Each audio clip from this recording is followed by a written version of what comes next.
YouTube, YouTube, what's up? It's your boy DJV Reviews back again with another review. And this time I thought I would do a review of the new LG C10 in 48 inch OLED.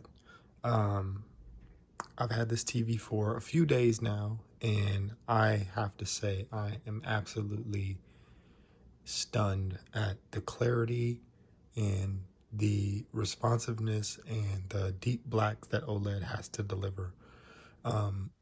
Obviously, you can see I've been gaming a little bit. So as of late, I've been playing Control, Madden, a little bit of Resident Evil 3, 2K21. And I, again, am just so impressed with what this TV is capable of. And what I also grabbed with it was the LG soundbar.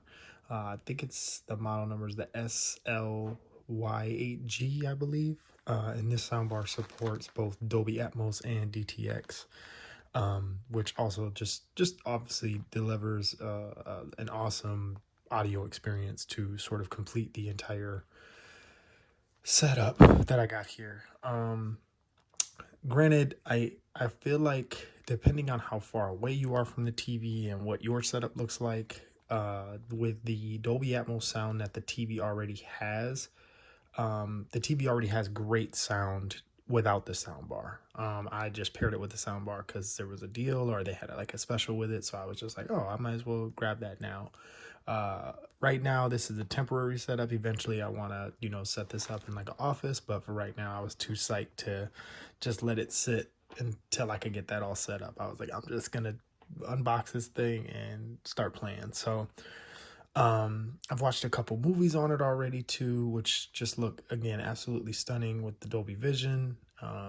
Things like Netflix, Hulu, different things that you can stream on here just obviously look really good. Even some of the upscaling, I've watched a couple just standard Blu-ray movies that, upscale to the 4K, which still just absolutely just looks great. So right now I think this TV is going for, I got it for $1449.99 plus tax, so like $1450 after tax, probably closer to $1500. But in my opinion, I definitely think it's worth it. I think if you're maybe on the fence about possibly going with, say, let's say a 55, if you're not necessarily, it's only like a couple $100 difference, so it's not like you're looking at a substantial difference from, say, the 48 to the 55. So the reason I decided to go with the 48 is because I wanted something a little bit smaller.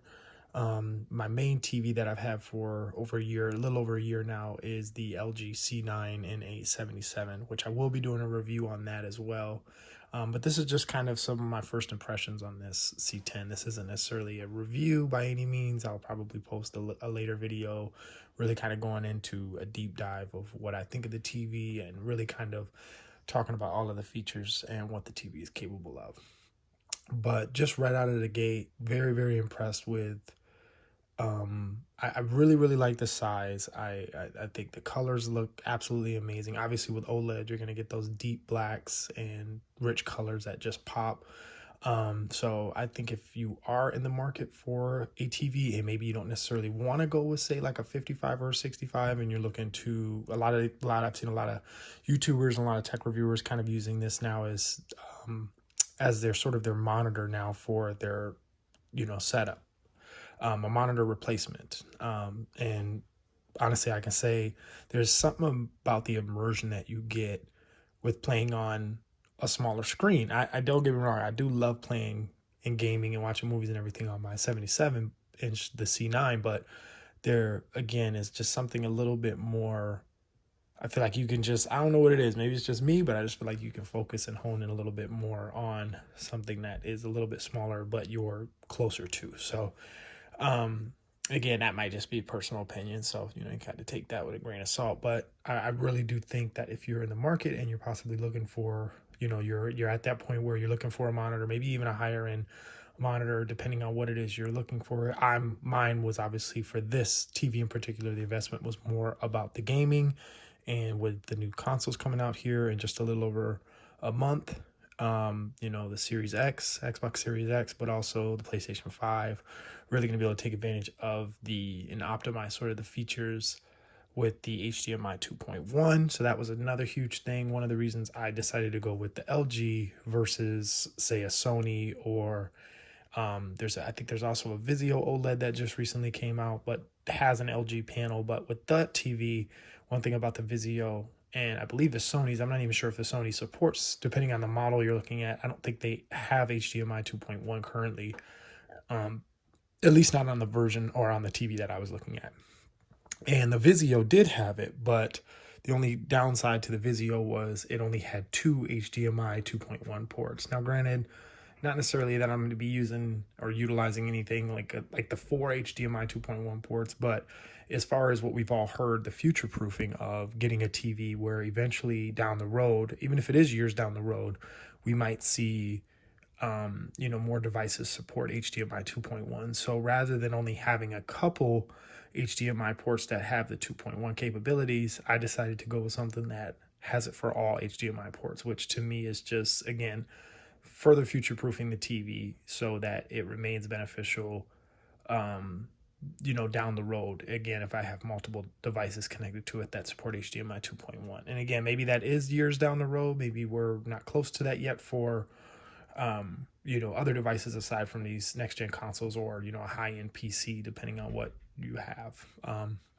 or what you can afford. But no, guys, honestly, if you're looking for smaller size, obviously the 48 inches, something newer that we haven't seen, smallest OLED size wise they've ever released. So I definitely think it's worth it, you guys. Again, not that it's cheap by any means, it is expensive.